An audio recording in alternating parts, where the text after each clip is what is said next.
Right then, this is a quick road test video, and this is for Honda CR-V 2.2 EX diesel automatic. This particular car is registered OY62TXT, and mileage showing is currently 55,611.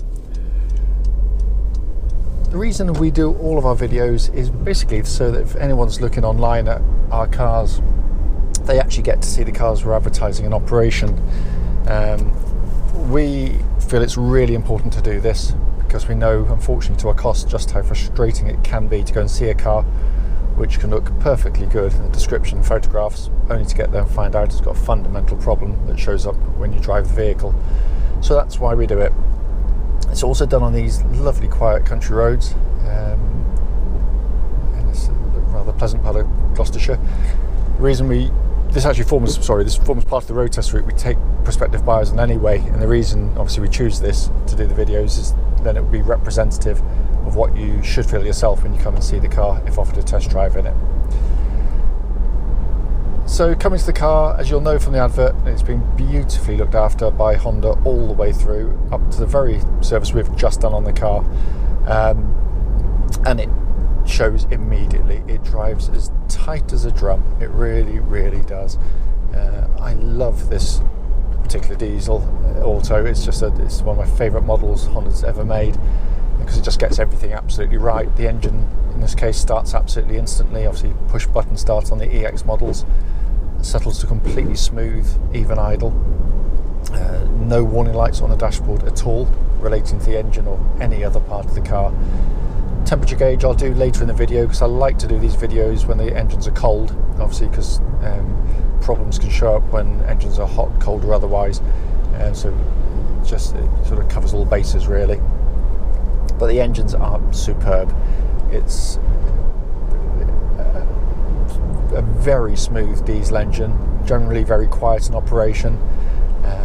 It's got a lovely power delivery because it's not like a lot of diesel engines which are kind of one-trick ponies. They lure you into thinking that they've got lots of power and torque, but then they die away very, very quickly. This just keeps revving if you need it to, but it's got all that urge you'd expect of a diesel, and so smooth in operation as well. It's mated to this 5-speed automatic diesel, automatic transmission. Background to these, as I quite often say, Honda didn't have an automatic that was kind of beefy enough for diesel operation. So basically, rather than design a brand new one, they've utilised the one out of their flagship car at the time, the Honda Legend, and that's over 300 horsepower, or nearly 300 horsepower. So clearly it's engineering overkill. And it's a lovely gearbox because it's very smooth in operation. The gear change is actually quite quick for a conventional automatic as well. But obviously its reliability, as with the engine, is legendary really. They are incredibly tough, really, really tough. You do have the paddles here if you want to use them. Just pull them back or up to go up and down the gears. It's kind of a momentary use if let's say you wanted to dash past it, overtake something, but wanted to control the gear changes. But as soon as you stop selecting them, it just turns itself off and it's all working perfectly. Steering on the car, really nicely weighted. Again, it's just got it absolutely right because it makes the car feel lovely and secure on the road, but going through corners like that, minimal movement needed on the steering wheel. It's geared really nicely, makes the car feel much more manoeuvrable than competitors, or some competitors at least anyway. It also feels very, very tight on the road. I can't feel any slack or any movement in the steering, not that I'd expect it to, but sometimes cars have been given a particularly hard life and can show that kind of thing. There's no vibrations up to the legal limit either, and it also tracks absolutely dead straight, so it's all good there.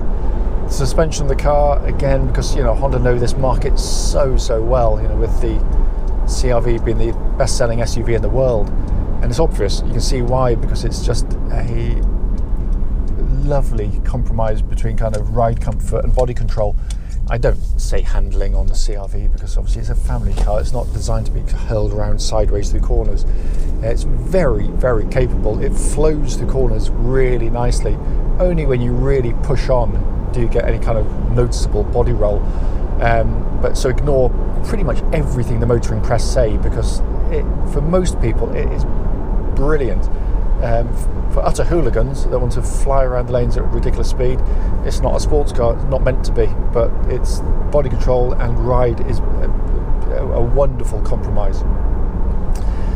What I'm also looking out for on kind of road tests is any kind of noises chattering coming from underneath the suspension, and there's nothing at all. It's all absolutely spot on. Brakes on the car, make sure no one's directly behind me, going to give them a bit of a shove.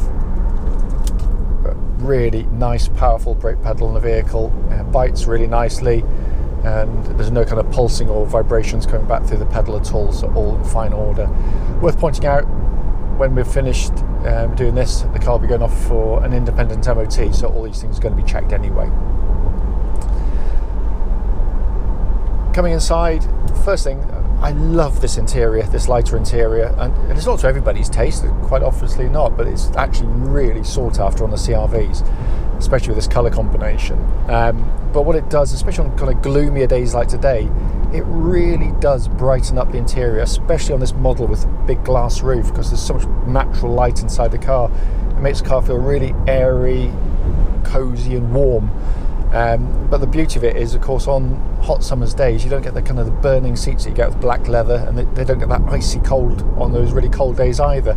Obviously, you've got heated seats, so you can still warm yourself up. But I love the interior. It's very tastefully done.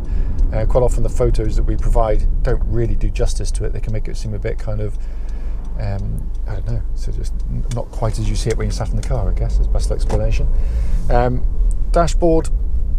In front, really simple, easy to use, and you tend to sort of master these dashboards in a couple of days of driving. In all honesty, it's a very simple, easy one to use. It's quite low down as well, so you've got a really good view out the front, because the visibility in these is brilliant, especially with the big wing mirrors on the car.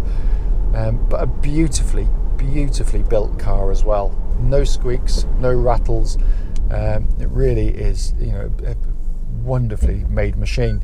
It's just the parking sensors going on, and in fantastic condition in here. We've not even cleaned it yet. I mean, it literally doesn't look like it needs cleaning at all, but we will. Sat nav, you can see, they're working absolutely perfectly. Dual zone climate control system, which pumps out lovely cold air. You've got this lovely quality of switch actuation, which I know it's nerdy, but it's just kind of like the rubbery click action, which I really like on the car. And it pumps out absolutely ice cold air, by the way. We checked that in a warm workshop earlier on. Heated seats again, working perfectly, as are the electric seats. Dash binnacle in front is lovely, beautifully presented, very simple, legible dials that you take the information in very quickly indeed. Temperature gauge, now we're up to full operating temperature, running as a third, which is exactly where it's meant to be on a Honda car. Steering wheel is lovely and small in diameter, leather bound, again just makes the car feel much more car-like than SUV-like and truck-like, so it's everything about it just feels easy to manage. Some SUVs have sort of much bigger steering wheels, quite clumsy elbows out the whole time trying to steer the damn things. This is very nicely done. This is a four-wheel drive version of the CR-V, albeit there are no buttons. It does it all for you. It's front-wheel drive pretty much the whole time. Only as and when it needs to go into four-wheel drive will it do so. So sort of ice or snow or mud. If the front wheels start to lose grip, it instantly and seamlessly brings in the rear wheels to give you four-wheel drive. And we tow with ours, and we've never come close to getting stuck with one. Its simplicity also gives it its reliability, because again, 3 decades of selling Hondas using this, we've never so much as put a spanner on one of the systems, so it's very tough indeed. And of course, because it's not permanent four-wheel drive, it means you get through less fuel, certainly don't choke your tyres as quickly, and it puts a lot less mechanical stress through the car. As I said at the start of the video, the point of it, brief as it may be, is just to show the car in operation. It drives absolutely beautifully, this car. It really does. It is as tight as a drum, as I said. Any questions though, don't hesitate, do give us a call.